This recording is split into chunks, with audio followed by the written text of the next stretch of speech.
Okay, we're gonna give you a quick intro on how to use the Panda. First you roll it in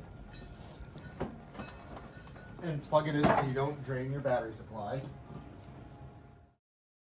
Come to the back of the Panda. There's a wrench hanging. You need to crack both the tanks. The wrench simply fits on, spin it, go to the other side, spin it. Check your gauges to make sure that your tanks are full. And they're both at 1,000, so we're good to go. So now we're gonna turn the warmer on. Flick the switch on the front of the Panda. It's gonna go through its checks.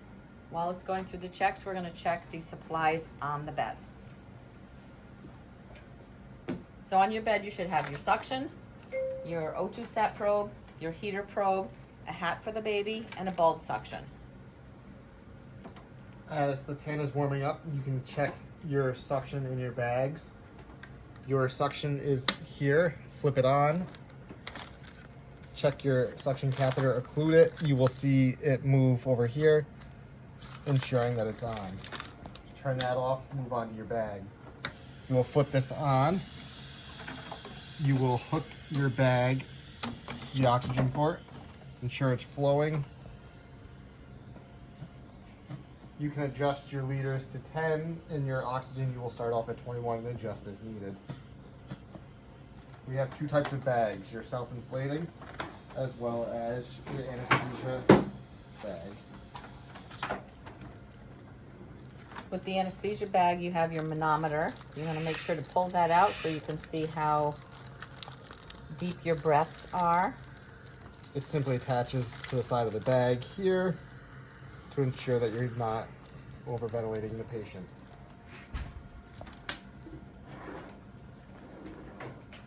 Now that all your checks are done, your baby has arrived.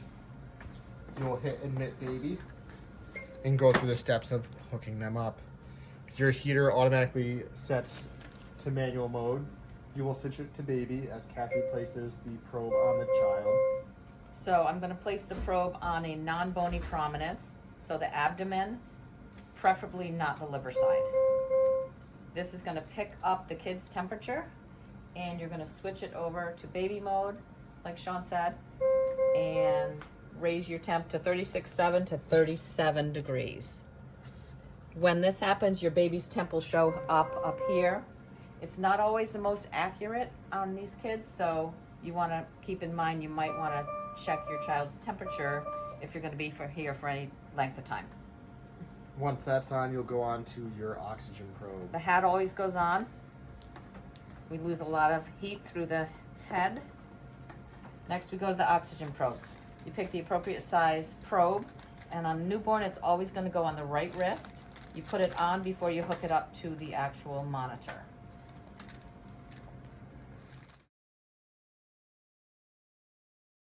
A couple of quick tips. Never cover your baby with a blanket because you will block the heat from touching the baby, and you don't want that. To turn the alarm off, you simply swipe your hand up there, or you hit this button and it'll turn the alarm off. We have a procedure light here in case we need to do something, like NICU may want to use it if they're putting a line in or something, but it drains a lot of battery power, so we try not to use that. We use the regular room lights. There's a switch on the back that says do not turn off.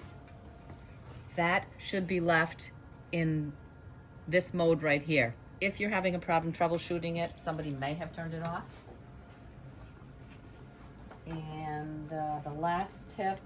Last thing, if you're going to be in your room for an extended period of time, there is an oxygen line as well as a medical air line. You will hook these up in order to preserve your tanks for transport.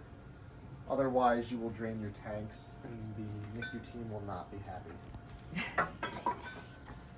Hope this helped. Ask us if you have any questions.